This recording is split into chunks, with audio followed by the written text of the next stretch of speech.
Burning is on Monday. Yeah, I won't be able to do that. in Greece. Oh, wow. We're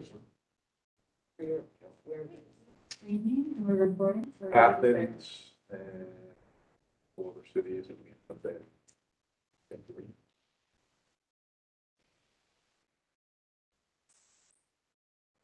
All right, we're ready to start.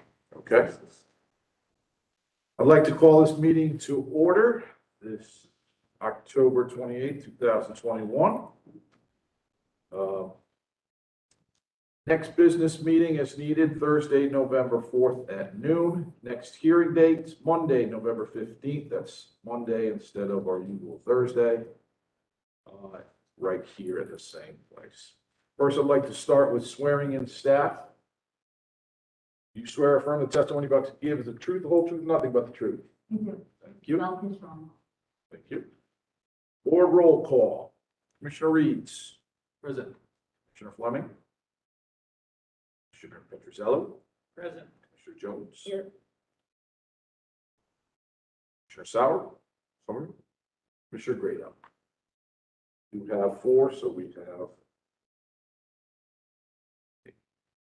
Effective Monday, August 16th, all City of Columbus employees and visitors of city buildings are required to wear face mask coverings regardless of vaccination status. Persons wishing to address the commission on matters not posted on the agenda are invited to do so. However, the commission is not able to undertake extended discussion or act on non-agenda items. Communication is kept to a 3-minute limit. First, I'd like to start with approval of the minutes for last meeting. Assuming you've read and looked at the meeting minutes, do we have any changes or corrections? I have a motion to approve. KBM to approve. It's a motion. We have a second. Frank, second. Thank you. All in favor, say aye. All opposed, same sign. First case, continuing applications, UID 21-08-007, 50 East 7th Avenue. Please come forward and we'll review. So, 50 East 7th Avenue is a 0.84 acre site with an existing 2-story apartment building bounded by East 7th Avenue to the south, Orchard to the west, and unnamed alley to the north, and Section Alley to the east. The site is located within a community reinvestment area, which requires that 20% of the residential units be affordable in order to receive a 15-year tax abatement. The applicant is conceptually proposing to demolish the existing apartment structures and construct a 6-story, 70-foot tall, 126-unit, 182-bed apartment building with 77 parking spaces at 0.24 spaces per bed. Affordable housing units will be a part of the unit mix, although the exact quantity and affordability ratio is not yet defined. As a part of the proposal, the applicant wishes to rezone the property from R4 to AR3 and file the following updated council variances. 1, to increase the maximum permitted density from 1 dwelling unit per 700 square feet of lot area to 1 dwelling unit per 260 square feet of lot area, and that's updated from 244 square feet. 2, to increase the maximum permitted lot coverage from 30% of the lot area to 82% of the lot area, and that's unchanged. 3, to reduce the required number of parking spaces by 197 parking spaces from 264 required to 77 provided. And previously it was by 187 spaces from 257 required to 70 provided. 4, to reduce the minimum front setback from 15 feet to 4 feet, which is unchanged. 5, to increase the maximum calculated floor area from 10,300 square feet to 125,000 square feet. And it used to be it used to be 123,497 square feet.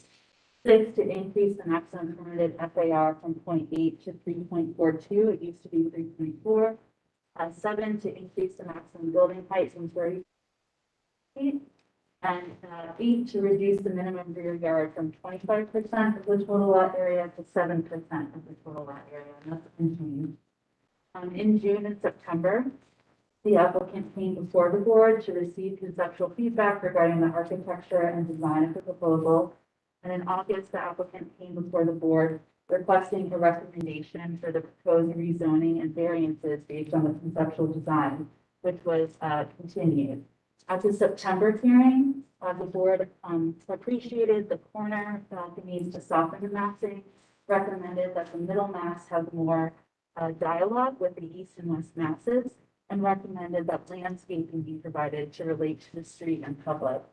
All present board members at that meeting recommended that setbacks be added on levels 5 and 6 of the south elevation to transition down east and west into the current scale of the neighborhood. And today, the applicant is seeking a recommendation for the rezoning and council variances that are associated with their conceptual development application. The applicant has made the following revisions to the conceptual design, and some of which relate to board comments. So one, they modified the east and west wings of the building on the south elevation corners of the upper levels to create less solid massing. They cleared a setback at the southeast corner by opening up a balcony on level 5 and adding outdoor terrace space on level 6. 3, they modified the color scheme of the building to a slightly darker palette. 4, they modified the building materiality to create a continuous datum line across all 3 wings of the building on the south elevation. They eliminated vertical wood accent elements formerly located at the center of the east-west wing. They created larger glazing sections along the south elevation. They also provided additional landscaping along the south side of the building, both at the ground level and along the edge of the 2 courtyards, or the level 2 courtyard. And they integrated additional landscaping along the parallel parking area on the north elevation. So the submittal includes a statement of hardship with the updated variances, conceptual unit matrix, floor plans, renderings, street sections, elevations, a site plan, and a parking study. And so if we go to their materials here, so first, on the floor plan containing their parking, you'll see that there's added sections of some landscaping.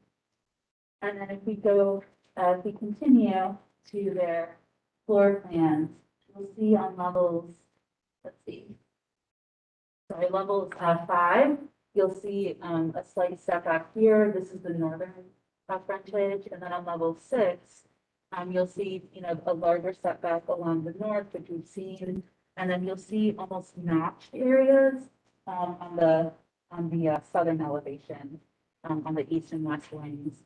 And then looking at the building renderings here, you can kind of see these notches where there's some massing that's transparent with balconies. You can see that the building in general is a little bit darker.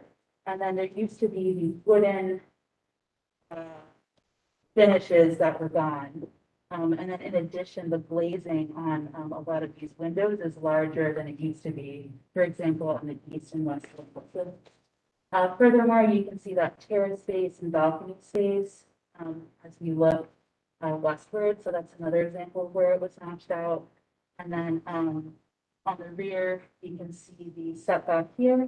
You can see some of the landscaping accents on the rear of the building that were added here as well.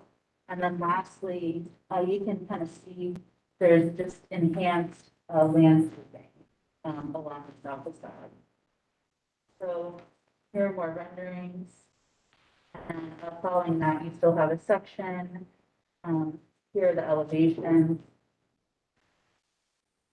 And then further up in the application, you have the variances. So the applicant can speak more to that. But after staff review, the conceptual design is generally consistent with the recommendations of the University District Plan. The plan recommends lower intensity residential uses for the site, which has a maximum FAR of 0.4, a minimum of 2 parking spaces per unit, and a maximum building height of 35 feet. The plan's design guidelines recommend that primary facades of ground floor multifamily buildings include entrances, stoops, porches, and balconies to contribute to street activity. That building materials be used to provide visual interest and texture to the building, and that taller buildings include setbacks on upper stories to provide relief to the streetscape. The plan also states that setbacks residential buildings be between 10 and 30 feet, that high-quality durable materials be used, that landscaping and street trees be provided to enhance structures, create shade, and provide environmental benefits.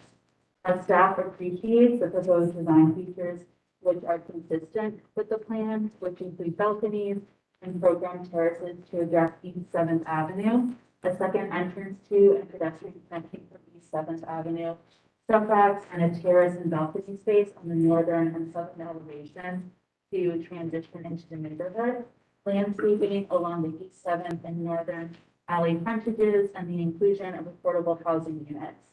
As these design features largely mitigate the impacts of the increased intensity, staff supports the proposed rezoning and council variances. Staff notes that upon a future request for action on the design, additional information, including a landscape plan, lighting details, and material selections will need to be provided for review with consistency with plan recommendations. And staff does recommend the following design update, and that's to provide 0.5 parking spaces per bed. The University District Plan recommends 0.75 spaces per bed in areas recommended for high-intensity residential uses. So staff recommends that 0.5 spaces per bed be provided based on the plan's parking recommendations for higher intensity residential uses. So as a conceptual design, it's generally consistent with the plan design guidelines and largely mitigates the proposed rezoning and variances. Staff does recommend support for the proposed rezoning and variances. Thank you. Thank you. I understand there's a speaker that someone from the visiting public would like to speak on this case. So please come forward. You want to just turn that microphone towards you right there? Sure. No, that's perfect. Perfect. Please raise your right hand. You swear from the testimony about to give the truth, the whole truth, and nothing but the truth. Yes, I do. Please identify yourself for the record. My name is Michael Wilkos. I live at 218 East 9th Avenue in Wyland Park. All right, please continue. Great. So for the last 13 years, I've been active in the Wyland Park neighborhood as well as the housing committee. Currently, I'm a member of the Continuum of Care, which looks at housing, affordable housing, SID public services, the emergency food distribution for the federal government, Franklin County Economic Development Advisory Board, Converge Columbus, which is about changing the equity between white and black housing issues in Columbus, as well as the Economic Mobility Coalition. Every one of these organizations find the huge lack of housing in Central Ohio. We need more housing and we need more affordable housing. The census recently released data that showed Columbus just experienced its largest numeric increase in our history. And in fact, the amount of housing we built over the last 10 years only accounted for 75% of that population growth. So a big driver of housing increased cost is the lack of supply. The Wyland Park Civic Association approved 24-0 this proposal. And then later 47 people sent in support letters in support of this project, including Godman Gill, Huckleberry House, Community Properties of Ohio, the Affordable Housing Alliance of Central Ohio, and Transit Columbus. I was a member of the Special Housing Committee that worked on this project for several months. We met regularly to go over all of the details of this proposal. The neighborhood fully vetted the variances around height, density, and parking, as well as all of the other issues, and unanimously support this project, knowing very well that UIDRB would be involved in improving and then ultimately have the decision over the design. We believe this project is exactly the kind of housing we should be building in Columbus. We should be building structures for Columbus's future, not its car-centric past. We'll likely add another 1 million people in the metropolitan region, and we believe in Wyland Park that that housing should be where infrastructure exists, near bus lines and near services, and should not be over-parked for the car. I live 2 blocks from this site. You look at Indianola, day, night, weekend, there is tons of on-street parking. I live 2 blocks. There's 28 bedrooms on my block. None of us have a single off-street parking space. We all find ample places to park. There's not a parking issue. We actually would like to see this building have no parking because we think that's the future of Columbus, not the past. So the neighborhood is in full support of this project, and I thank you very much for letting me speak on behalf of this project. Thank you. Thank you. Thank you very much. Is there anyone else from the visiting public who wishes to speak on this case? Seeing none, before we get started, I'd like to swear you in. Please raise your right hand. You swear or affirm the testimony you're about to give is the truth, the whole truth, and nothing but the truth. I do. Please identify yourself for the record. Mr. Chairman, my name is Mike Shannon, attorney on behalf of the applicant.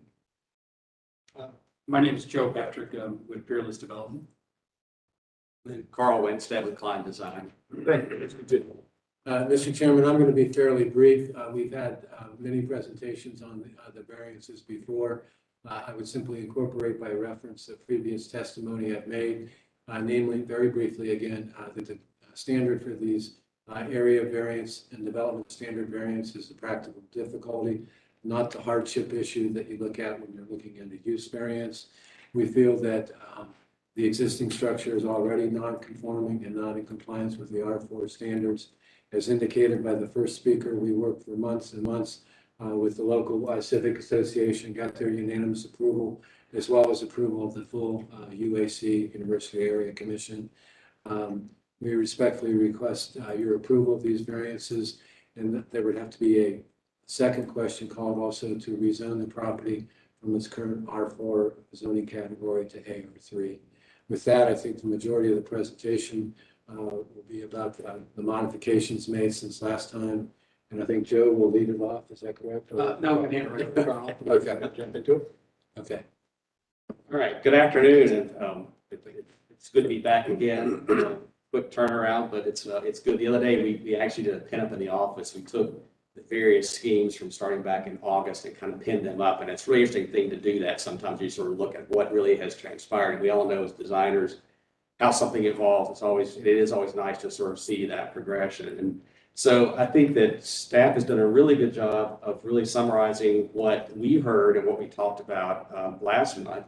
And if we want to just go to just a couple of the renderings, we could just sort of highlight those again or just talk about. It's probably a good one. We mentioned that we were looking for ways to get some more transparency on those ends and to break down the mass. So kind of on the east side, pulling the balcony out, on the west side, creating a step and an outdoor terrace on the upper floor. We talked a bit about just the color we were showing before. There was a really sort of a starkness, which is the white, and so really looking at ways that we could talk about, color as certainly as a design tool, and how going to really a little more of a neutral palette, trying to get rid of sort of the starkness of the color scheme, really kind of helping it sort of blend a little bit better. We did sort of look at on the balconies at the upper floor, again, sort of pushing transparency. So the balconies and the railings on those upper 2 floors on those corners are now glass and glazing, which is transparency, but it's also kind of a nice way to provide a tie to the glass railings down at the courtyard level. So we've kind of pulled those together. We talked about materials. We looked at the idea that, and this rendering sort of shows that the masonry that's on the 2 end wings now actually comes down and meets the ground. So it is the material that goes across the front there at the sidewalk, kind of creating, because that really is a base that with the courtyard above it. We've talked about the material changes by integrating a little bit of a plane change. The material in that middle bar is actually, it's got a different thickness to it. So the windows are a little bit more recessed. But there's a line that's created by the 2 ends, the 2 brick ends and the middle piece. And then there's also a ribbon of material running between the glazing on that 3rd and 4th floor that runs through, again, to sort of help accentuate the idea of sort of a band and some relationship. We feel that to kind of your point that we talked about, another material like that is we're changing it, getting rid of so much heaviness of the brick, I think really kind of helps break the scale down so that we've got brick on the 2 ends. The middle piece is different, but yet it's got a consistency and a relationship to it. That's a good snapshot there of the east quarter with that top floor pulled back, the balcony That's now a new amenity on the upper floor space, which I think is kind of a nice addition. And still the railing down the street. The entry we added last time is still there. I think that still works. That was a very nice enhancement that was suggested for courtyard access. Glazing has gotten a little bit bigger on the building. We've increased those windows, and then with removing sort of the wood vertical piece that was in last time has led us to rethink the window pattern.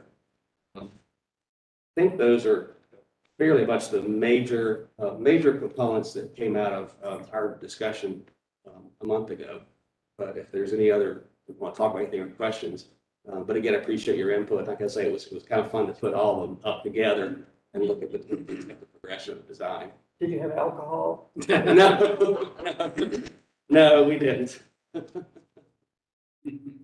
Thank you. Anything else? I'd like to add and just kind of touch on just one of the topics that came up last time, as well as it was in the staff report as well. It has to do with parking counts, and forgive me for my voice a little bit. I'm dealing with a cold right now.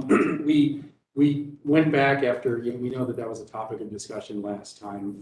There's some concern about the quantity of parking and the relationship of parking to the number of beds. So we did go back and we did increase the number of parking counts from our last conceptual plan until now that we have committed to applying for this. And we've been a little bit hesitant because they were so early in the design, and we know that we're going to end up losing a few here and there that we planned for so far. So we unfortunately, just being that early in the design, things happen, whether it's structural elements or mechanical elements that get in the way. Unfortunately, you end up losing a few. But I did want to make sure that we was noticed that we did commit an additional 7 spots, and it may not seem like a lot, but when comparing that to some of our neighbors, one of the topics that came up, I guess items that have been mentioned by this commission in the past, is that we appreciate is that this project really does feel like it is part of the High Street corridor, even though it's technically not on High Street. It does relate to it, and it is really close to it from a physical perspective and from a visual perspective. So we went and looked at what some of the neighbors have on 2 particular projects that are very close to us, the one on King and High and the project at Uncommon, which is at 7th and High. And when looking at their parking ratios, King and High project has a ratio of 0.415 spaces to bedroom ratio. And the Uncommon project has a parking ratio of 0.418. So both of those are in, even though the ratio is recommended at 0.5, those are both at 0.41. Ours, where we would be based on our new committed number of spaces, is actually 0.423, so slightly higher than that. And again, I know that may be splitting hairs, but I think the point I wanted to make is that we do agree that kind of the future is less parking and less cars and less traffic, and we want to make sure that we feel we're in kind with some of the other projects that this commission has looked at and reviewed previously and accepted. And we're confident that that's going to be adequate for the needs of the building. So, Thank you. thank you. I'll turn it over to Yeah, committee. if I could. I think you've made great strides, and I'm sitting here ready to support all your variances. So that's good, but I have one caution, and that is don't bait and switch us. Many times, on these larger projects, even after we gave final approval for the building, there's cost issues, and you come back and there's no more glass railing, there's no more this, there's no more that. Our support, my support, and some others, is based on what we see. And we would not like to think that we're going to get a poor stepchild of this. So I can tell you that I will not be very receptive to those kinds of changes in the future. So that's my caveat for support of your variances. And then in terms of design, I only have 2 very small comments. I think the eyebrows on the center portion are very strange. And I also think that the north facade, I don't know about anybody else, but I used to like the north facade. Something about that north facade right now is kind of deadly for me. And I don't have any recommendations. I just think that it needs some work. It's going to be the backdrop, right, for houses. And Yes. maybe we need to see an elevation with the houses in front of it. I don't know, but it seems a bit industrial, which is not bad as a aesthetic. It's just that it's not, I don't think, the aesthetic of the rest of your building. So that's I'm done. Thank you. Thank you.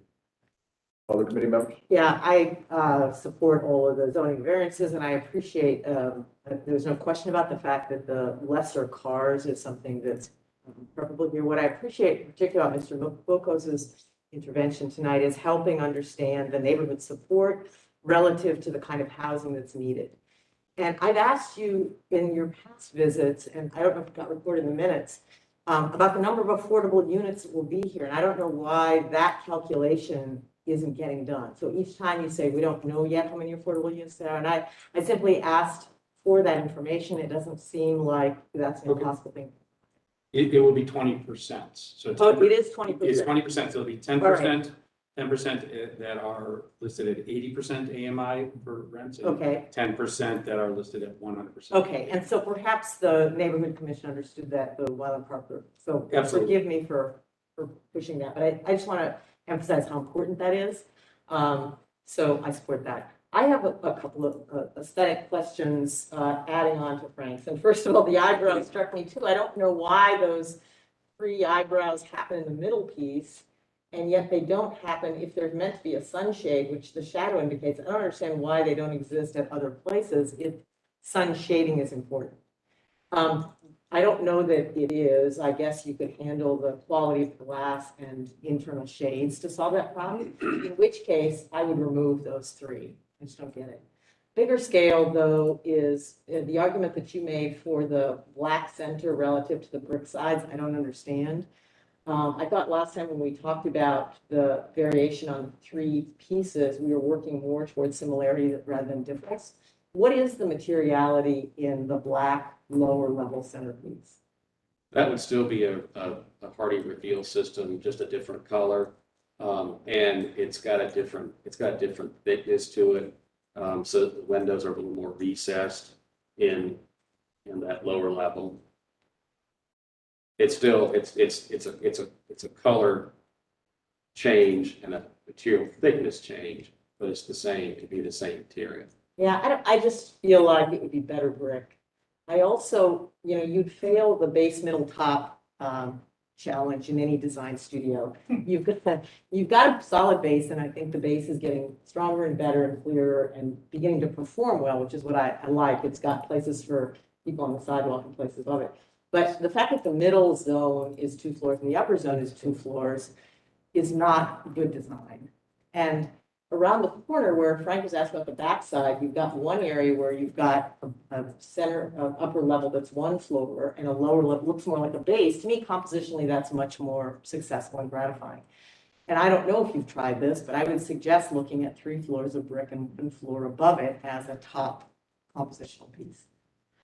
The other thing I'm curious about, as the white components have disappeared, is what the white is signifying now in the front facade. I think what's confusing to me is that white frame with 2 openings, especially on the westernmost side.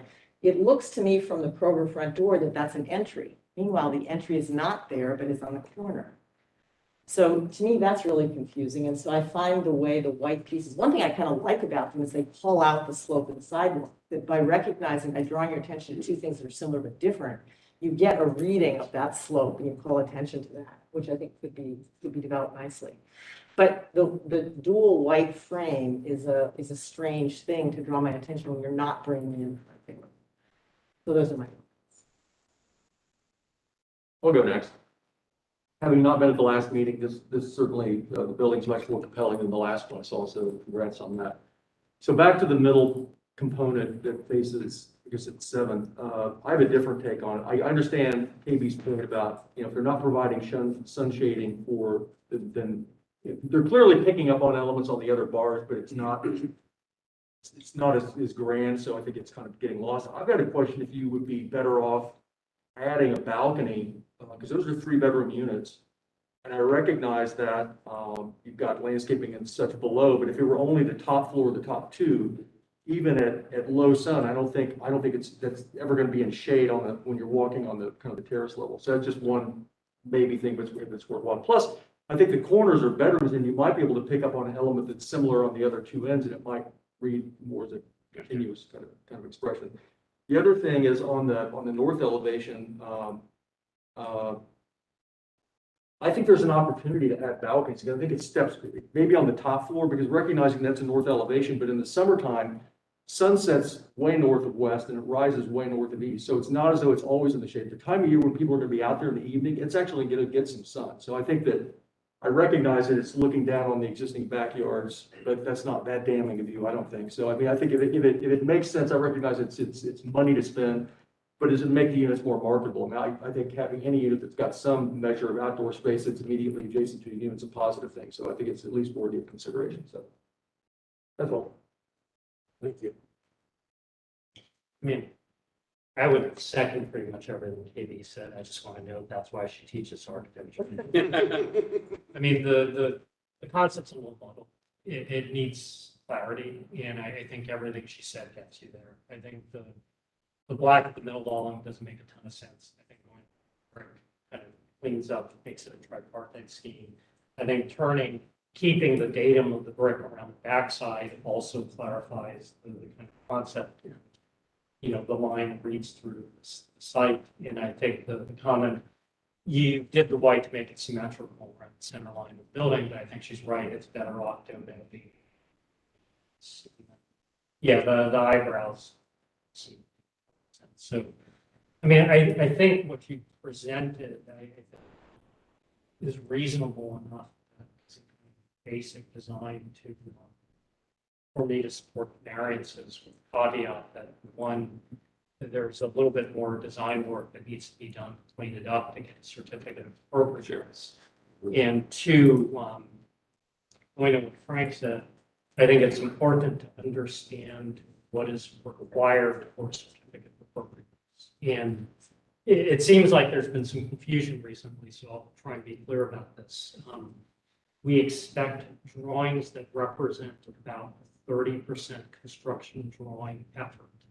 So floor plans, elevations, typical wall sections, and typical details, and the material board showing the nature of the construction, nature of the detailing, the way materials come together, and the overall quality of the building. As Frank said, we do not humor bait and switch approaches, and many of us are professionals on this board. So do not be like a previous applicant that show us a shop drawing, a typical shop drawing of a product, and claim it's your detail. Just, play it straight. We were on that call, I heard it. Say it's great, like you do the drawings, get to a point where and we get it. Yeah. We know what it's like to deal with buildings and budgets, and right now, construction markets are wonky as hell. Yeah. So, do an effort, get to a point, show us the thing, make sure what you show us is what you're planning on building.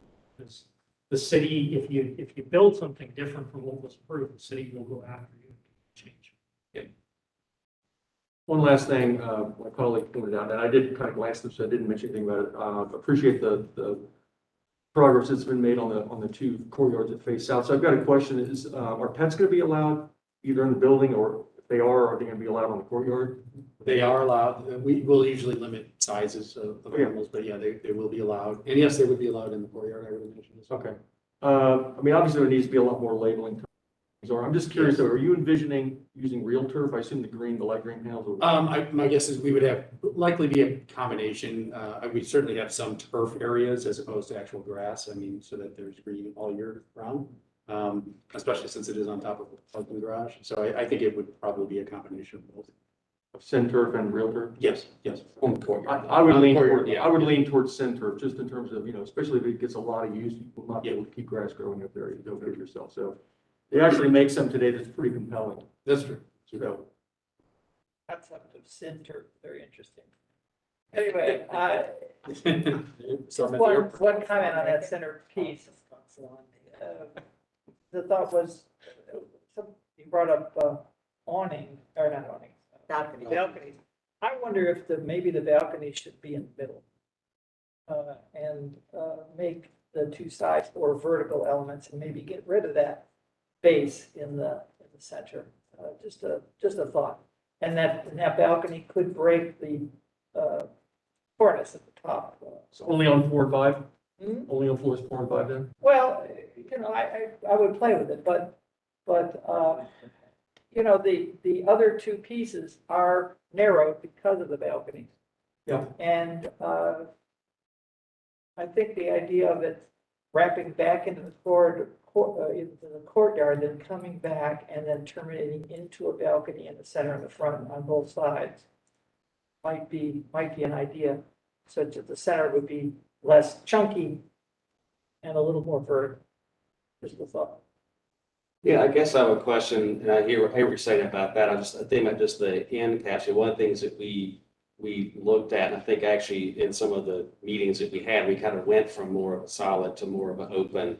And one of the things that we, I think, collectively kind of felt that at least on those end caps, those end pieces that those balconies did, is really did create a little bit of openness and kind of kept it from feeling quite so heavy Sure. as it was up against the church and against, and also against the courtyard. I mean, when you're in the courtyard, I mean, it's a 5-story kind of space there. And the balconies, I think, help with a little bit of just openness in that courtyard too. So maybe there's a study with, again, looking at some other locations, with that center section, and seeing how those would play off each other.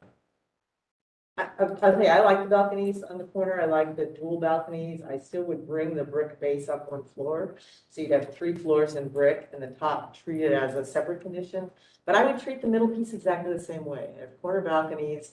I'd have brick up 3 stories or the 3 middle floors and treat them. I mean, that would give them, I think, a really elegant massing, good sense of proportions all around. I'm picturing that in my mind's eye, bringing the brick up. It's going to float the top level a little bit. But the fact that the double balconies come down and cross the line where the brick stops is a nice way to integrate form and material.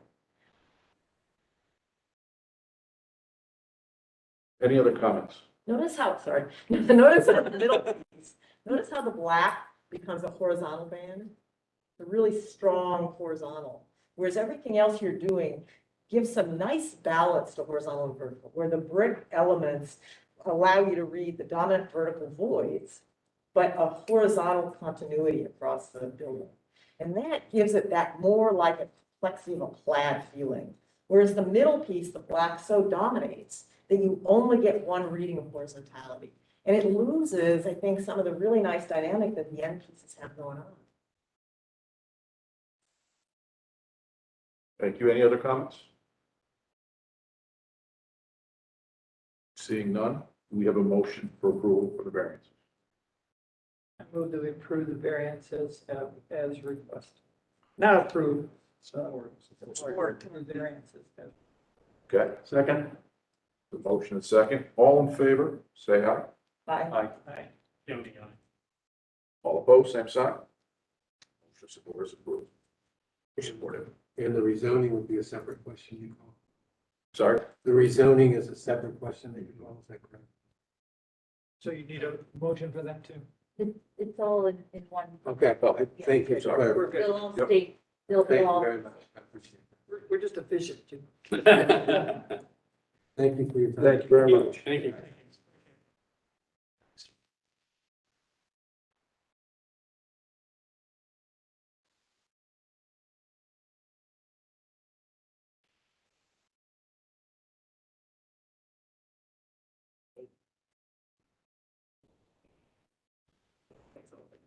New applications, UID 21-10-007, 1477 Michigan Avenue.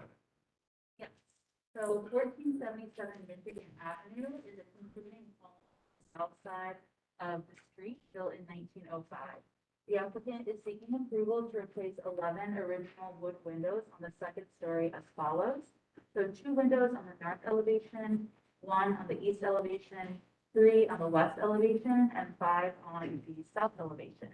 The windows will be sized to fit the original openings. The proposed window is white vinyl double hung Window World 4000 series AMI 3001 windows with white aluminum trim foil that will be used to finish the exterior around the windows. And this will match what is currently on the first floor windows. So they've submitted photos of the home and a material product sheet. So here for their materials, this is the home. So again, they're focusing on the second story, and you can see what they're working with there. Focus. Yep. This county, just to be clear, the first floor windows are already replaced and they're Yeah, those matching. have already been replaced with vinyl windows, and so they want to match what was done. Approved by this board. That, I'm unsure. If it was approved by this board, it'd be more than 2 years ago. It's been some time.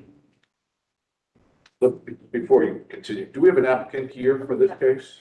Oh, come on forward. Okay. And then Thank one thing is just a cut sheet here. So after we reviewed the application, the proposal is generally consistent with the recommendation of the University District Plan. It recommends that original architecture such as windows be preserved and maintained, and that when replacement is necessary, the design, type, and proportion be maintained. And the windows have been reviewed by the Historic Preservation Office and have been deemed appropriate, although a window from the approved window list is encouraged. Staff highlights that the plan recommends that replacement windows be sized to fit the existing window openings and not be downsized. Additionally, any previously downsized openings be returned to their original size as a part of the replacement window approval. And as such, staff recommends approval with conditions. And the recommended conditions are that all replacement windows be sized and measured to exactly fit the existing openings, that no openings be downsized, and 2, that any previously downsized openings on the surface, on the structure, be returned to their original size. Thank you. Thank you. Please raise your right hand. I'd like to swear you in. Do you swear affirm the testimony you're about to give the truth, the whole truth, and nothing but the truth? Yes, I do. Please identify yourself for the record. My name is Jeff Shoemate. I represent Winter World of Greater Columbus. Thank you. Please continue.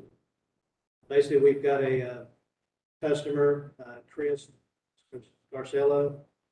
My understanding is actually her brother is also the owner of the property. It is a rental property. We were requested to give them a quote for windows for replacement on the second floor. We actually give them a quote as we went to apply for the permit through the city of Columbus. It was actually kicked back out to us that we had to have a special permit to do the windows. So basically, we contacted the customer, let them know. I don't believe they were aware that they actually were in the University District now. We just looked to replace the windows for the second floor. We do the replacement, the pocket style vinyl replacement windows in the white. I represent the ownership of the company has changed. We actually took over here in March. We came out of the Dayton group, took over the Winter World here. So basically, we're just trying to get back in and get squared away with everybody's got to have permits and kind of understand exactly what the working process is in Columbus for the permits and stuff. We do work with the Landmark Commission in Dayton, which I know they're a little bit different than what y'all have out here. Okay. Thank you. Is there anyone from the visiting public that wishes to speak on this case? Seeing none, I'll open it up to the board for questions. I mean, seems to me like staff pretty much covered. Except I have one question. Yes, sir. I heard 2 words that generally send shivers down my spine. Coil stock. Talk to us about coil stock and what you're going to do with that. The coil stock, when you look at the previous pictures, it looks like they've actually covered what I consider the face boards, or maybe what we call the picture frame around the windows. It is going to be usually at the installer's discretion how much you would cover out. We can actually, when you look at a window itself, a wood window like what they've got in the house, once you pull the storm window off of it, there's what they call an external stop that the sash is set in. You've got an internal and external stop inside the house, and one of the outside the sash is actually set between those. It's to seal it back up, we could actually do a smaller wrap what we call on capping, and we could wrap the whole face for it. It's usually back to the customer's discretion of what we need to do according to what some of the areas we go into are looking for. I'm wondering, this house needs paint, right? You can say yes, it's It's a okay. rental property, it needs a lot of stuff, so. Well, I would hope that we wouldn't be able to tell the difference between a rental property and an occupied property, but then again, I might live in a fantasy world, but, for me, I hate coil stock, and, if the building was all aluminum sided, I guess I get it, but it's not. So I don't know if anybody else has the same feeling, but I would prefer, that it would be, wood, white, and painted, between and around those windows, not coil stock. So that would be my only comment. Other comments?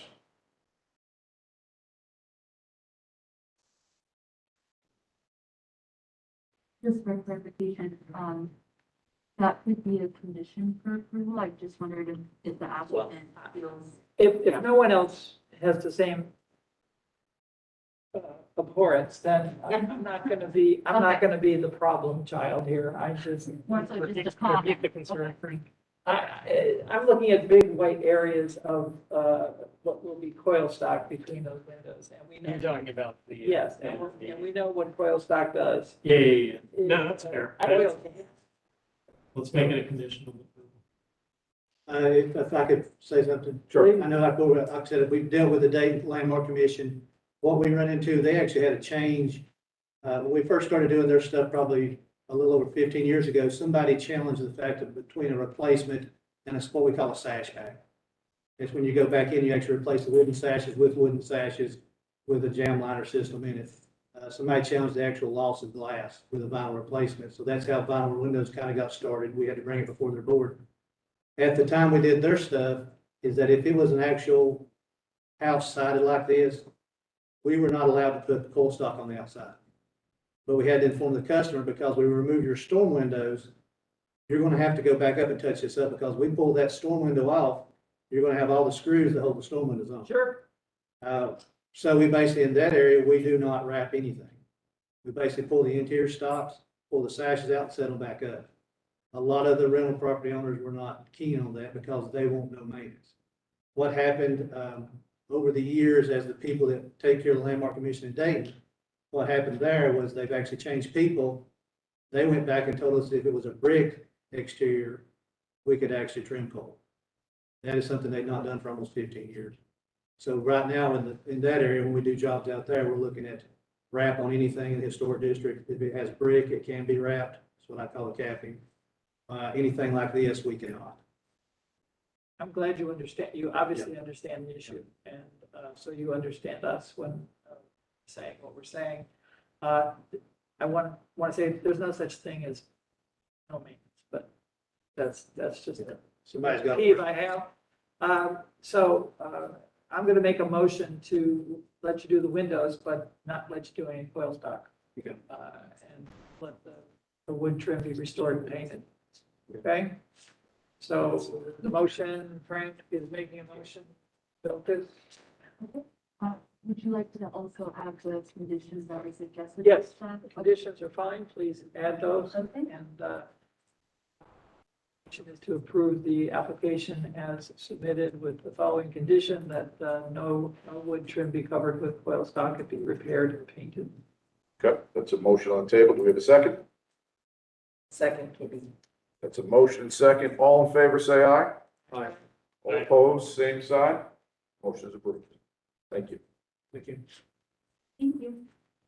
You were the first window guys that came that actually sort of got it and Well, if you put them in, you know what you're talking about. yeah. If you don't put them in, if you're just here to sell them, and you don't know about. Yeah, we've had that. Thank you. So thank you. Appreciate it. Next case, UID 21-10-008, 2160 North High Street, 2180 North High Street, 2194 North High Street, 915 Norwich Avenue, and 25 East Norwich Avenue.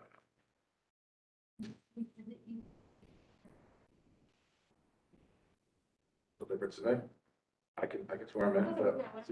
We're all done then. Please come on up. Anyone wishing to speak on this case, or anyone wishing to speak from the general public on this case?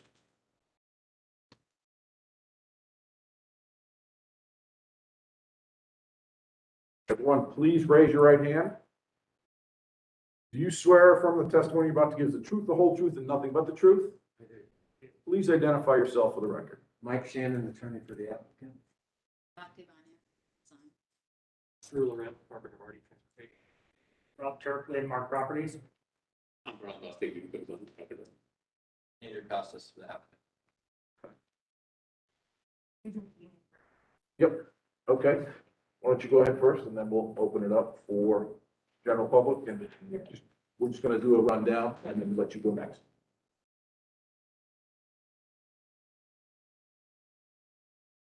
Want to give us a review? Oh, yeah. Yep. Okay. So this site is the block surrounded by High Street to the west, Norwich Avenue to the north, Pearl Alley to the east, and Lane south, with the exception of the lot on the corner of High Street and Norwich Avenue. 5 buildings are existing on the site, 4 of which are contributing buildings built between 1900 and 1950. The 5 existing buildings include a CVS pharmacy, 2 brick 2 to 3 story contributing mixed-use buildings, which include commercial multifamily rentals, 1 brick 2-story contributing multifamily building, and 1 2-story contributing single-family home. Today, the applicant is seeking feedback and commentary on a conceptual proposal to demolish these 5 structures and construct a 5-story, about 69-foot tall mixed-use building. The building will contain a 2-story, 344 space parking garage on 1 grade and 1 floor below, 23,000 square feet of commercial space on the first floor, and about 143 rental units with amenity spaces targeted to students on floors 2 through 5. Pedestrian entrances to the building will be along North High Street and Lane Avenue to vehicular parking access off Pearl Alley. Proposed materials include acrylic panels, metal panels, brick double hung windows, and storefront curtain wall systems. And the submitted conceptual materials include the vicinity map, existing building listings, site plan, floor plans, elevations, and renderings. And to quickly go over their submitted materials, you have the site, which is outlined here, with Lane and High being at this corner. You have a listing of the existing buildings that are there. Basic floor plans that are here. Also have some conceptual elevations and a few renderings. So after review, the University District Plan recommends a site for regional mixed use, which recommends adaptive reuse and or expansion of contributing buildings. A minimum FAR of 1, max height of 72 feet, and parking at a ratio of 3.375 spaces per bed for residential uses. The plan's design guidelines recommend that new construction preserve and enhance the unique design characteristics of the district, preserve and enhance the unique design characteristics, ensure that High Street and Lane Avenue continue as mixed-use corridors with a consensus development, and existing buildings which contribute to the district's diverse character are preserved and rehabilitated. Furthermore, the plan recommends that off-site impacts of the building's height and mass be mitigated through the setback of higher stories along the front facade, that rear frontage is higher than 35 feet be set back at least 20 feet from the property line. Buildings taller than 4 stories provide additional space for pedestrians adjacent to the public. Lastly, the plan recommends that the use of high-quality durable materials such as traditional masonry, that plazas, courtyards, seating, and other pedestrian amenities be included, and that landscaping and street trees be provided to enhance structures, create shade, and provide environmental benefits. Planning staff supports a mixed-use building on the current CVS pharmacy site, fronting North High Street and East Lane Avenue, as a portion of the proposal is consistent with the plan's regional mixed-use recommendations. However, the proposal as designed is not consistent with the recommendations of the University District Plan to preserve and rehabilitate contributing buildings and to mitigate off-site impacts due to building height and mass. These existing resources are excellent examples of early 20th century mixed-use design and one of the few historic spots that remain intact on High Street. As such, staff does not support the demolition of the 4 contributing buildings and recommends these buildings be preserved and are adaptively reused and incorporated into the overall plan for the site. Support for additional height at the corner of Lane and High may be considered based on the integration of the contributing buildings, overall design and materials, and transition into the neighborhood on the northern side of the site. The building materials transition to the residential neighborhood to the north. Landscaping, street trees, and pedestrian amenities on the site should also be considered and reviewed for consistency with the plan recommendations of the project as the project progresses. Thank you. Thank you. First, we're going to start with general public. You had some comments you wanted to make? Right up to the mic. Good evening. I'm Susan Keeney, Preservation Director at Columbus Landmarks. Columbus is a preservation nonprofit for over 44 years now. I'm also a resident of the University District, and I'm here to ask that you not support the demolition of the historic buildings on this project site. The University District plan that recommended this site, this is in the regional mixed use, and the University District plan that recommended this site district was worked on for a long time, over 2.5 years probably. It was a complex process, and we know it's not perfect. I wish personally that we had stopped the regional mixed use at the alley north of the lane instead of going all the way up to Norwich, but nevertheless, the vision and intent of the plan remain clear. The plan states that owners, developers are encouraged to conserve and rehabilitate historic buildings and architectural elements as well as contributing buildings in the University District. Historic contributing buildings are to be protected, not demolished. So the parcels that make up the development site besides the CVS consist of, as was mentioned, the 1900 frame house, a 3-family row house, brick dwelling, retail residential brick dwelling with 3 apartments above, 2 storefront businesses below, and the Alhambra Garden Apartments with 16 apartments. These are all contributing structures. But the Alhambra Court Apartments are of the greatest significance and are noted as such by the City of Columbus Planning Department in the University District Plan. Built in 1912 or maybe a little earlier, there are only just a few, probably 3 remaining such structures along High Street, all in the University District. The Alhambra Court Apartments were built in conjunction with the Alhambra Theater across High Street, which it should be noted has been adaptively reused. It's now the Chop House. The site is also extremely important as a gateway to the older residential neighborhoods of Old North Columbus and the nearby historic district of Northwood Oakland. That transition is respected by the existing historic buildings. Then the existing apartments are what are called now missing middle type housing that represents the kind of density that is already compact enough to support the interesting, walkable neighborhoods that we all desire. It's already there.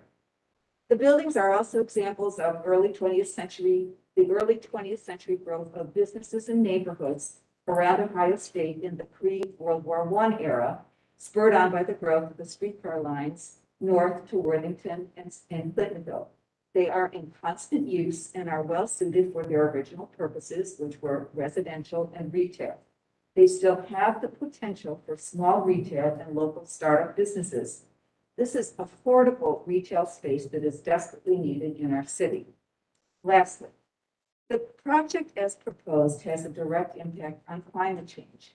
It is not at all a green option. Demolishing an entire site to prepare for new construction destroys all the embodied energy in the existing buildings, adds to our landfills, and then the process starts all over again.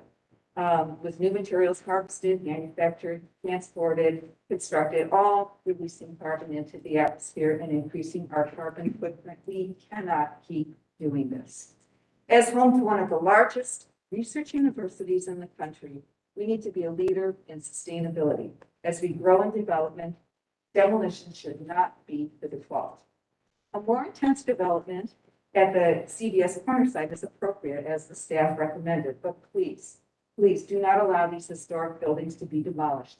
This is not the smart solution for a smart Columbus. Thank you. Thank you. there anyone else from the visiting public that wishes to speak on this case? Seeing none, I'll turn it over to you for a general broad overview. Sure. Thank you, Mr. Chairman. I am going to be extremely brief. Number one, the good news is there are no zoning issues or variance issues on this application. The bad news is they hired me anyway. So I've been doing this long enough to know that when you get to this stage of architectural review, the board is more interested in hearing from the applicant and the project architect.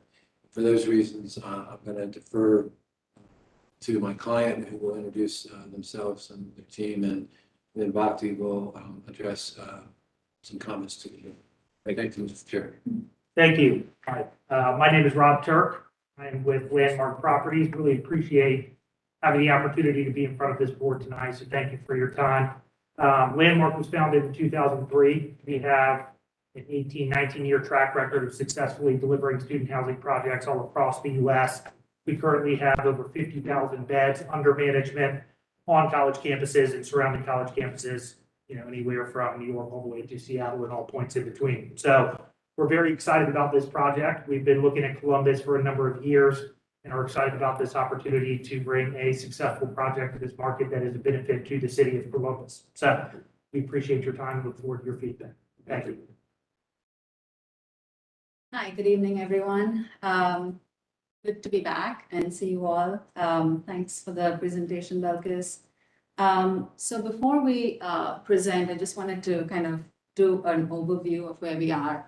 As you guys know, BBCO has been involved in several significant projects in the University District, and we have worked with this board in getting them to a point where, we have heard good feedback on all of those completed projects. So that is the attitude that we're coming here with for this project as well. Can I control the slides from here? Okay, that's fine.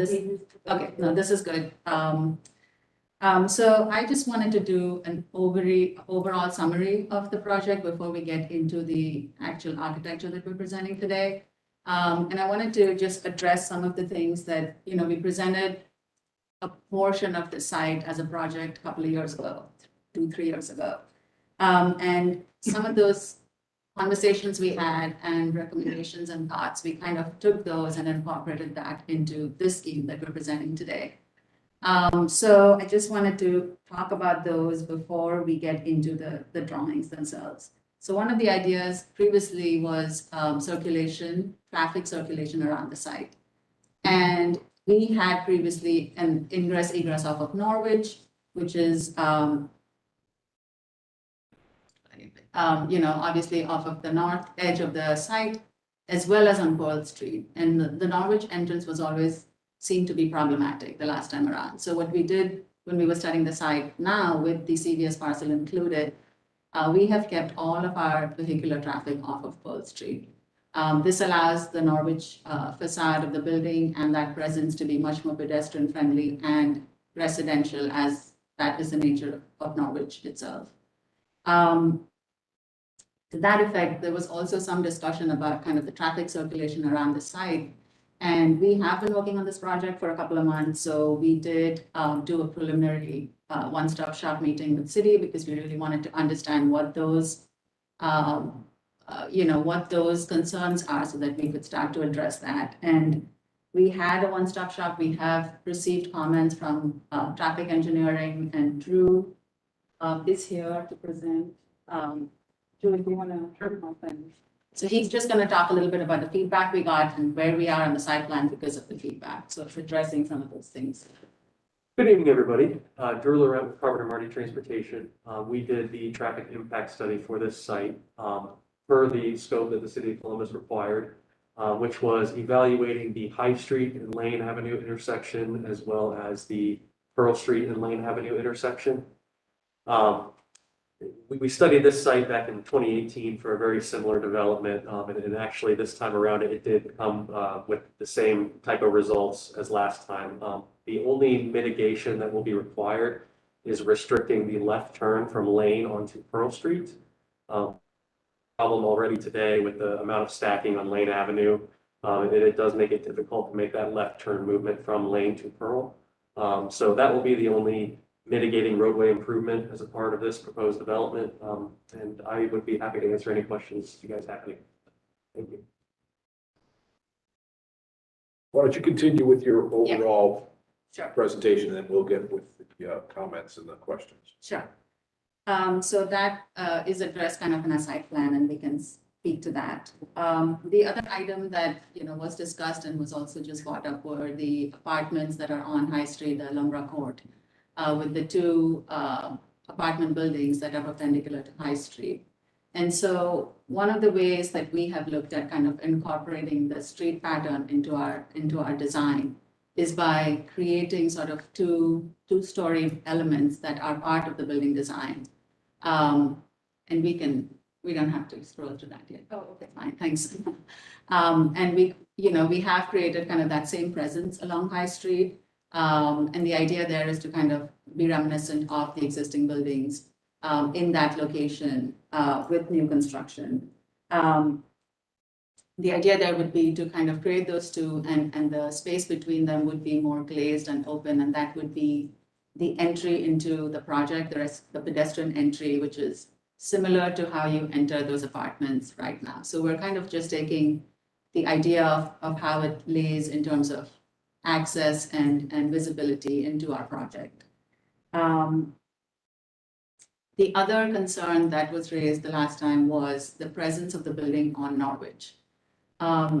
We have a really significant historic building that sits on the north side of Norwich, and what the impact of this project would be on that. So one thing that does happen with this project is we are not touching that building on the corner of Norwich and High. So about a third of the site, the building is really stepped back by the entire depth of that building. So about 2/3 of our building does sit on Norwich. And a couple of things to just keep in mind when we're looking at this. So the elevation on our site from Lane Avenue to Norwich significantly goes up, and the building, the way it is, the parking level, which is basically at grade on Lane Avenue, almost the half a level of the parking garage gets buried by the time you get to Norwich. So our building, which is podium plus 5 stories, really is kind of a half story less by the time you get there. And then the other thing we did was on the top floor of our building, the top level, we've pushed it back by 10 feet. So we're creating sort of a step back effect so that we're trying to step it down to from 5 to 4 to 3, which is what the apartment buildings are across the street. And it's a 3.5 really, with the half basement above grade for the building across. So it kind of creates a nice step down. The other thing that's interesting with Norwich is that it is a really wide sidewalk. So it has about a 6-foot sidewalk and then almost 11 feet till the property line. So there is a significant opportunity there to do some landscaping and greenscaping there. And then our building from our property line sits back another 3.5 feet. So we're really effectively about 20 feet from the street. So our building already sits back and then we're stepping it back. So I think that does mitigate some of the impact visually and, what it would feel like on Norwich.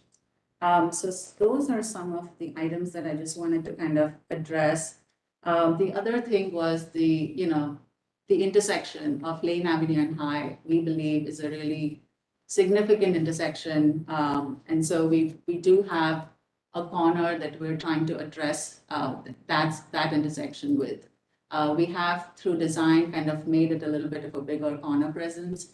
And we're using that corner to transition some of our pedestrian experience from sort of a darker gray brick along Lane Avenue and transitioning it to a more of the red brick along High Street. So it does vary a pedestrian experience of the building, along with, different storefronts and things like that we've done. We know this is a very heavily pedestrian heavy sidewalk. So we wanted to make sure that that is also addressed with the project. And then just to give you some feedback, we did this scheme, and since we got the feedback from planning, we stepped back a little bit and have had, a little bit more deeper look at the existing buildings. We had Randy Black kind of as a consultant on our team, and we walked the site. We have taken his feedback, and we've kind of been thinking about those things, but we have not really incorporated any of those ideas yet into the scheme that you're seeing today. But we knew we were going to present to your group as well, so we wanted to take all of that feedback and then kind of, address those within the design. So we understand we're here to listen today and really kind of get the feedback that you give us to make, changes to the design or adjustments to the design as needed. With that, I'll get into the actual design presentation, and we can go from the top if you like. Thank you. Can we stop there? Because I think it'd be nice if we could maybe talk some broad, just like you were talking broad Mhm. issues. I think we'd like to talk some broad issues too. And the first broad issue I'd like to bring up is I don't know if anybody else would, but I would support a 12-story tower on the CBS site. And and I'm thinking back at Pavey. And Pavey involved lots of quid pro quo, right? And we saved the buildings on High Street. We all, right? I did lots of things to incorporate that. I would think that a scheme here that people hopefully would get behind would be one that took that existing courtyard building, maybe adaptively reuse it, maybe not reuse it, maybe not restore it, but maybe somehow reuse it. Maybe take out a couple of those units on the center units on the south side and make that a courtyard entrance to a 12-story tower. I don't know what the right thing to do is here, but I think that that's a singular location in campus for a building that is tall. You have those dorms across the street that don't really address the corner, but they are tall. I don't remember how tall they are, but it doesn't matter. So I think this is a singular location for a whatever height building it needs to be in order to make this all work. I'd certainly rather be talking about that than how we can carve this corner and flatten this edge and change this material and that sort of thing to try to get a building that's maybe more of a camel than a building. And anyway, that's my thought. A dramatic response, a strong response to the situation, not one that's just sort of building by the yard. So that's it. Any other comments before we continue? Go ahead. Yeah, I mean, I think as Mike noted, the interesting thing about the site is you do have a 72-foot height limit because planning in their wisdom somehow decided to carry that height to the north of Lane, not just on the CBS site, which I don't think anyone has any sentiment about, but the block to the north. But regardless of what planning thought was the reality of the situation is as you move north of Lane, the scale of the neighborhood steps in. And so the reason the board exists is to sort of understand the nuances of the city and situation on the ground, regardless of what the zoning code says and the planning says, right? That's why there's the certificate of approval. I think it's fair to say that the current proposal, North Lane's overscale site, it presents a broad, undifferentiated street face to High Street. It does not have a lot of distinction in relationship to the scale of the neighborhoods around some buildings. And, the interesting thing about the Alhambra, I lived in the neighborhood for 6 years and walked by it daily, is whether or not you go into the courtyard, it presents positive relief from the street. And, there's a low slope and there's some greenery, there's some trees, and I didn't really go on it, but it provides some relief from the street front. It allows line of sight and it has green. And what you're proposing is basically putting in the consistent 6-story thing from Lane essentially to which with the exception more. I feel like that's a hard thing to sell, and a hard thing to support as you get more. So I don't know what the right answer is, and frankly, that's not my job to tell you. But I think that's kind of what Frank is getting at, is that, there has to be a solution that's more respectful of the nature of the neighborhood and understands the difference in scale as one moves. Now, I'm not sure I'm there on a 10 or 12-story tower, but No, I think you've got to understand, you can't do basically a 6-story extrusion, from which you think it sort of does. yeah, Bhakti and your team, thank you for coming today. Appreciate that you are thinking this through, and it was encouraging to hear that you're talking with people like Randy Black and Keith Myers and everybody else in the process. I concur with my fellow commissioners. I also heard you describe the importance of that corner, and maybe even more urban investigation about the possibilities for that corner, recognizing that there's a tug of war over void and the need to make money from the site.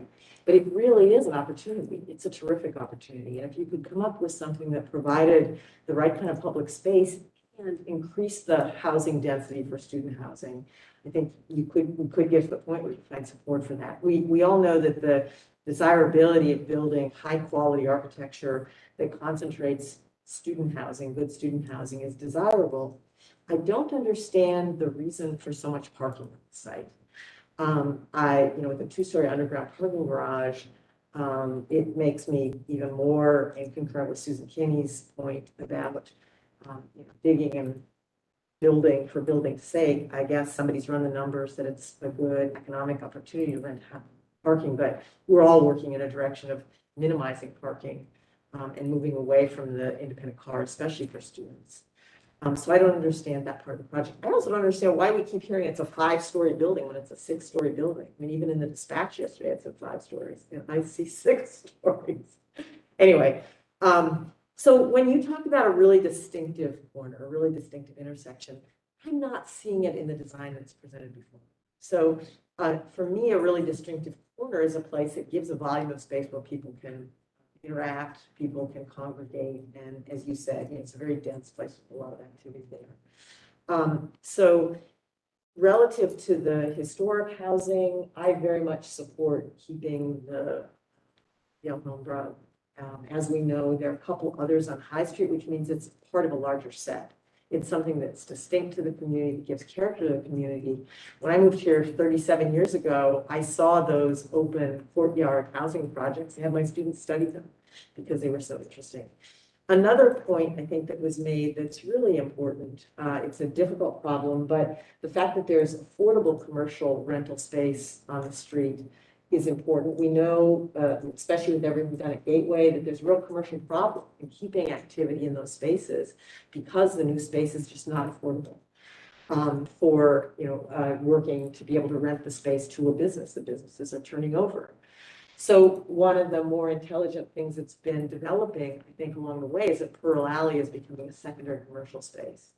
So I would see the opportunity on the corner that is the CVS site, while leaving the existing historic housing alone, to design a portion of the building that has high-end, high-quality commercial space on High Street, but very affordable commercial space on Pearl Alley, and making that work rather than trying to make parking be the economic advantage on the site. And densifying, I mean, I support in theory where Frank is going to create dense housing that creates a really strong physical presence on that corner, because we know that we need the housing density to be able to improve upon the very low quality, poorly maintained developer housing that otherwise is all over the University District. So making those changes lead me towards supporting, in theory, some of the things you're trying to do, but not by removing or damaging the existing historic element, nor by creating relatively uniform and undistinguishable architecture. Thank you. Any other comments? All right, so I'll just run through the drawings then and, I mean, we've taken a look at it. We're kind of, yeah, we don't need everything explained to us. I think okay. you're here for conceptual review, so we're trying to give you feedback and maybe if you want to address any of those things or touch on some certain areas. I guess, one of the things, I mean, I'd like to talk a little bit about the high street presence of the existing buildings and also how potentially we could address that with a project. I don't know that we could make a project work just with the CVS corner and not at all touching the Alhambra Court. So is there any version of this where we could extend potentially across the site, but maybe have some presence on High Street where, you know, the buildings have some presence, but then beyond that, maybe it is not, you know, maintained as it is. And is there any consideration that we could get with that approach, but also maybe potentially creating a little bit of a green space, leaving that kind of presence of a green space with the two, you know, what you would call the retail street faces of those buildings, because they have the retail presence and then they kind of face. So if the retail presence was maintained, but not the apartments beyond, is there any, how would you feel about that? Sounds like, Roxy, that's what you wanted to do on the site, and you've already thought about it. So, why don't you try it? Yeah, I mean, here's what, I think y'all clearly have skill, right? Like, I think AV was a nice moment. So you sort of tuck the high density building is being back behind the houses. The houses remained, it had the scale of the neighborhood. The houses were foregrounded, the building proceeded, and you were able to get in sort of densely. I think this is a project based on 100% developer 5/1 to maximize return on dollar. I think you know how to do the building to the site. I think your client needs to let you do it. The other thing I did want to address, KB, to your point, the parking is actually just what we need for zoning. It isn't more than what is required by zoning for the apartments that we have. And we wanted to also make sure that we have all of the parking needed for the retail uses. So And We're Bucky, not- if you follow the decisions that have been made here over and over again, is Yeah. we're going way below on the parking requirements. We're supporting variance requests to reduce the amount of parking. right. Yeah, exactly. That would be a variance, the 0.375 that is recommended, because the zoning code still says 0.5, which is what we're showing. And I think the project you may have missed, but the project that we just looked at earlier was 0.42, support that. We've supported many. Yeah, currently we do not, like, as it was mentioned by Mike, we do not have any variances. We've stayed within the height limit as well. So that would trigger a variance. Then you're not trying hard enough. Right, Mike? I think we have a very, very exciting opportunity. But it's not going to be simple. It's not going to be a simple thing. I mean, it may, when you're all done with it, you may look at it and say, duh, that's simple, you know, but going through it's not simple, right? So, I think it's a great challenge. I'm sure that you can meet that challenge. You just have to have a willing client, and certainly you have a willing board to try to figure it out. But what you propose isn't going to fly. I mean, I think you see, you've got 3 architects on the board. One of them is a developer, you're the landscape architect, and you've someone who owns apartments. We all get the financial side. We understand buildings cost money. We understand that there are opportunities to be properties, and there are times in which you sacrifice historic buildings for other buildings. Having said that, I don't think you can apply a standard pro forma that you're going to use on, you know, on just a standard suburban site. You can do a 5/1, you know, with brick veneer and fiber cement across it, the same consistent elevation, the same sort of consistent line facade across the street and think it's going to get through the board. The reason the board exists, it has the force of zoning law, is back in the 60s and 70s, developers took the neighborhood as a gold rush opportunity to put in cheap housing that eroded the integrity of the residential neighborhood and didn't deliver any lasting return to the neighborhood. You can get a building past this board on the site that's dense because you did it. But it's got to be something other than the baseline. You know, I want to be also clear, even if the Alhambra wasn't there, we wouldn't approve a building out. Yeah. Okay, so it's, yeah, okay.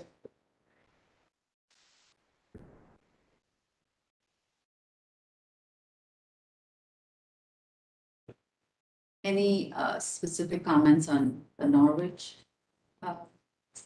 buildings?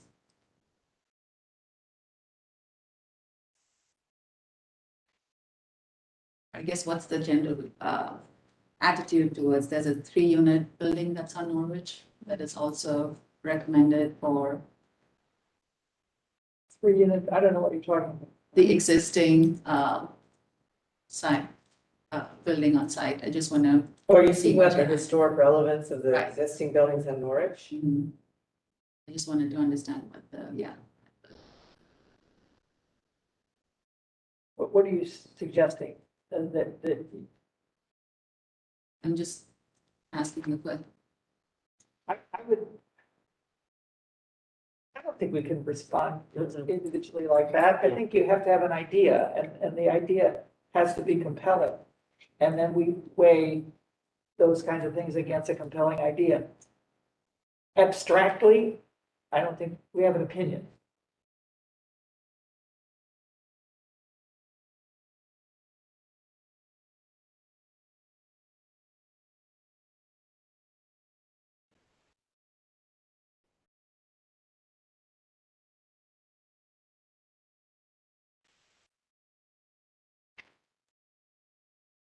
Okay.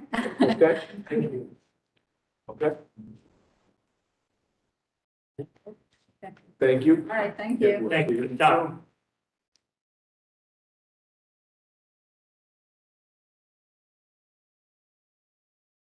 Next up, staff approved applications. Does anybody have any questions about the staff approved applications? Do we need to vote on approving the staff approval? Okay, so You're not. Yep. we are acknowledging that we've seen them and there are no questions on it. Do we have any other new business? I just wanted to give a quick update about the approved windows. Mm-hmm. I know comments made about ideas for adding, continuing to add windows, put that more on staff, as long as the board see the window and approves it. I did bring it up, with management, so we are actively working on some type of solution. We're gonna revamp it. Okay. So. Any kind of time frame? We need to meet with the historic preservation officer. He's always looking at any window that's not on the list, so we're curious as to see how he Yeah. reviews those. Maybe there are some additional things we could put on the staff approval list or something Right. like that. So we just need to have those conversations, Okay. but we do have a meeting mid-November. Well, especially if we're approving windows Right. that we've already given the approval for somebody to say no to somebody else, just, Yeah. Exactly, and I relayed that Yeah. exactly Okay. to. Perfect. Yeah, I mean, I think the general spirit is that the neighborhood we're overseeing is not the same as the historic neighborhood. And so there's got to be a little give and take. Absolutely. We want people to put in decent windows, but we can't hold them to the same standard as HRC. I just look at it as consistency. If you're gonna say yes to one person, Yeah. you should say yes. They shouldn't have to go through the minutes of all the cases to see what's. Yeah, there should be. Yeah, right. Yeah, no, I Kind of, if we approve them and it's been okay, let's add them. totally agree.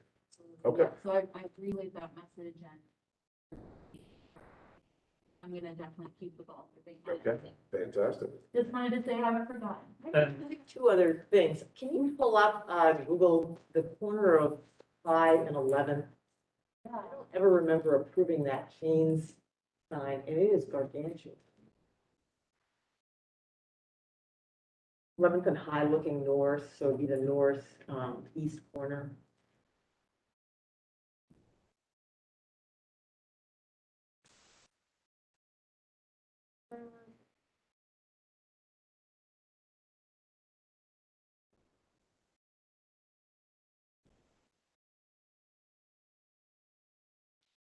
Yeah. Keep going south of the oval, down to 11th. Right there. There you go, right there. Right here? Yep. Okay, let me grab. Get the little person. Spinning around. Yep. I gotta turn around. Yeah, no, keep going that way. Keep going, keep going. Keep going that way. Going. No, don't go. You'll eventually get. Oh, there right you go. there. Yep. Yep, What happened? yep. See the Shane signs, that look big. They just occupied. No. He's just been there for some time. But how long has that sign been there? Because I don't remember it. I don't know. Go back up on Street View. See if it's got a 2019 or 18. Oh, yeah. That's in November 2020. Amazing Hold technology. November was there. 2019 was there. Because I observe I am. 2020. It was there. No. Does anyone remember approving it? Huh? I think it's pretty much done. Oh, pretty much. It does not, come to mind. Look at how big it is. It's been there, it was there in 16, huh? Yeah. 2015. It's gone. No, Oh, it's gone, it's 15. Yeah, I don't think it's Kane's. It's 16. 16 predates me. So it's basically the Trump era.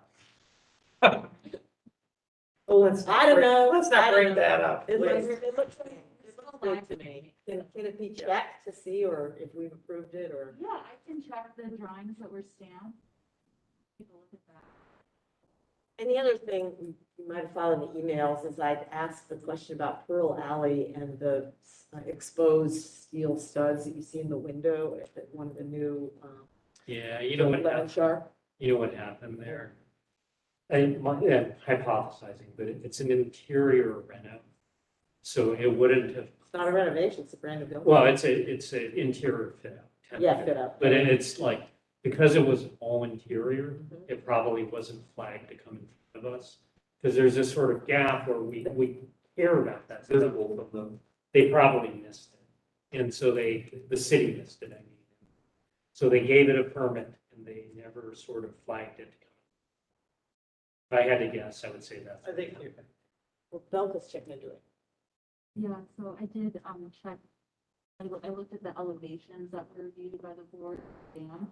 They don't show, I guess, what are those studs? Metal mounted studs. To the windows, to Well, and there was the other side of the glazing. was so, there a floor plan? There was a floor plan. I didn't actually check the floor. Do you remember when was that? You mean the approval, it would have been just Um, vacant space, wouldn't it? in the drawing? Well, I'm thinking if it was Lemon Shark and they were in front of us in the last 6 months. Yeah. I remember, Signage. I remember the sign, but I don't remember if there was a floor plan. Because I think, No, we didn't get. No, because the we floor plan caught it was- on like Bank of America, because there was a floor plan, and the floor plan clearly showed something in front of the windows. But if Lemon Shark didn't submit a floor plan submittal, like all we saw was signs, and we're like, oh yes, signs are fine, which is, I think, what we saw. Right, and typically you wouldn't get a floor plan of that. It would just super neat. But I can take a look at the floor plan, since I missed that section. Well, Valentine said that it's a no-go. Yeah, right, for at least zoning, there might be something, like building. It's their bathrooms. You can see from the outside, their doors off the corridor, and it's one of the restrooms. But it looks ridiculous. And a brand new building. I mean, it breaks my heart. And you've got Bubble Tea and you've got the other OSU store that are starting to work off Pearl Alley that are really starting to, with the nice brick paving, it's starting to be a really nice space. The only way to really solve that is to demand some sort of, tenant criteria that we approve for whatever distance in the glass we can get away with. There already is the requirement that windows have, there's a percentage, they can't be more than 60% included. And when they have some, they have to have space behind it and something space. Remember when we had to take on Target, this car Target? Well, Target, yeah, That's not thanks true. for leaving that. But the answer was Pearl Alley is not considered a commercial street, even though exactly what OSU is trying to do is to turn it into a commercial street. With a criteria. So finally, I can't come to the November meeting, it's when I teach. I won't be here either. I will be in the country. Oh, that's the, is it a week early? It's Monday, the 15th. Of Monday? Yeah. Yeah, that was, changed because the normal day is Thanksgiving, so we had to look for a different day Oh, it's a month? where this room is available. Oh, okay. Because usually it's Thursday before, but then Exactly. sometimes it's in the small. I won't know what to do on a Monday. I've never, I don't know how to do Monday. So November was a little truncated because of Thanksgiving. December, we're meeting Monday, December 20th, because it would fall, 4 days later. That's The fine, because our 23rd. classes are done. But I just can't do the 15th. Okay. Done with the microphone? Adjourn. Yeah. I have one question. Yes. It's your turn. When is your last meeting? I believe December. Technically, I get sworn in the first week of December, but December. Okay. So we're gonna need a new chair. Don't look at me. Don't look at that. Keone, you're So good at it. You always build right in. Any other questions? Can we adjourn? Meeting adjourned. All right. Thanks. All right, what's your- Tell us when we're not live. Yeah.